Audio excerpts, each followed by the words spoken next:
Salut à tous, bienvenue sur la Dinobox. Je suis le Collectosaur et aujourd'hui on se retrouve pour débloquer, c'est pas un succès, on n'est pas sur Xbox. On va déballer le Carnotaurus de chez Jurassic World, de chez Mattel. Donc il est vraiment cool, il est articulé et il peut donner un coup de tête, voilà, un coup de tête avec une morsure en même temps, regardez un petit peu. Et après il claque les dents et il remet sa tête. Donc voilà le Carnotaurus. Carnotaurus qui veut dire le taureau carnivore. Taurus qui veut dire taureau et Carno qui veut dire carnivore. Donc c'était le taureau carnivore, le Carnotaurus. Voilà. Donc c'est parti pour le libérer de ses liens. Donc on va couper un petit coup ici. Ensuite un petit coup là, ici. Voilà, il y en a encore au niveau des pattes, voilà. Bien attaché, hein. Il ne peut pas s'enfuir. Alors voilà, je l'ai libéré. On va virer le carton. Hop. Et c'est parti. Alors, donc ce Carnotaur n'a pas la fonction... il fait pas partie de la série des Rorivores, donc il n'a pas le cri. Mais il a l'animation. C'est dommage qu'ils n'ont pas mis le cri, mais bon... Pas non plus obligatoire. Il a donc les petites pattes de Carnotaur qui sont articulées, on peut les mettre plus ou moins vers l'avant, voilà, et un petit peu sur les côtés en latéral. Donc voilà, il a son cou articulé, et regardez c'est cool parce que son cou, quand il baisse la tête, il se met à attraper comme ça avec ses dents, et en plus, quand il baisse la tête, il ouvre la bouche, et clac, il saisit après. Donc il est bien articulé, vraiment cool, désolé pour la mise au point. Voilà. Regardez un petit peu, il a l'œil vif, hein. Il est vraiment bien beau, j'adore.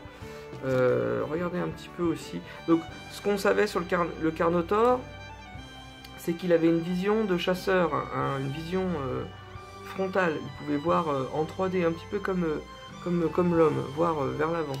Une vision vers l'avant, voilà. Donc c'est bien respecté, c'est super cool. Ensuite, au niveau de la peau, on a retrouvé des morceaux de peau sur le Carnotaur, donc ils ont bien respecté le fait qu'il avait une peau bien écailleuse, bien costaud. On a retrouvé des empreintes de peau fossilisées, donc c'est pour ça qu'on sait qu'il était comme ça. Regardez un petit peu la peau du ventre, c'est super bien fait. Donc il a les pattes articulées, on peut le baisser, ce qui donne ça. Genre il attrape un truc au sol, voilà, tac. On peut le relever, genre il est en train de rugir. Je vous fais le son, hein. Il n'y a pas le cri sur celui-là. Regardez, c'est trop cool. Voilà. La queue, elle est articulée aussi. Donc il peut donner un coup de queue. Voilà. La queue est articulée, elle tourne. Ouais, elle tourne à 360 degrés. Donc on peut articuler la queue, on peut la modifier. Alors regardez, vous pouvez faire la queue qui touche le sol. Mais c'est pas réaliste. Vous pouvez faire la queue portée haute. Donc moi je vais faire la queue portée haute comme ça. Après on peut essayer de la mettre dans l'axe du dino quand même, pour que ce soit un peu plus beau, voilà. Donc c'est bien beau. Donc il est super cool. Ce que j'adore c'est ce coup de tête là qui donne un coup de tête. Ça me fait penser tout de suite dans le jeu Primal Carnage, vous avez le Carno et justement vous pouvez foncer dans les ennemis comme ça. Donc il est vraiment bien cool, je l'adore. Super. On fera une vidéo comparative avec les autres dinos. Hein, quand j'aurai fini de tous les déballer pour qu'on voie la taille des autres, mais sinon il est énorme, c'est le plus gros Carno que j'ai jamais eu, vraiment énorme le truc.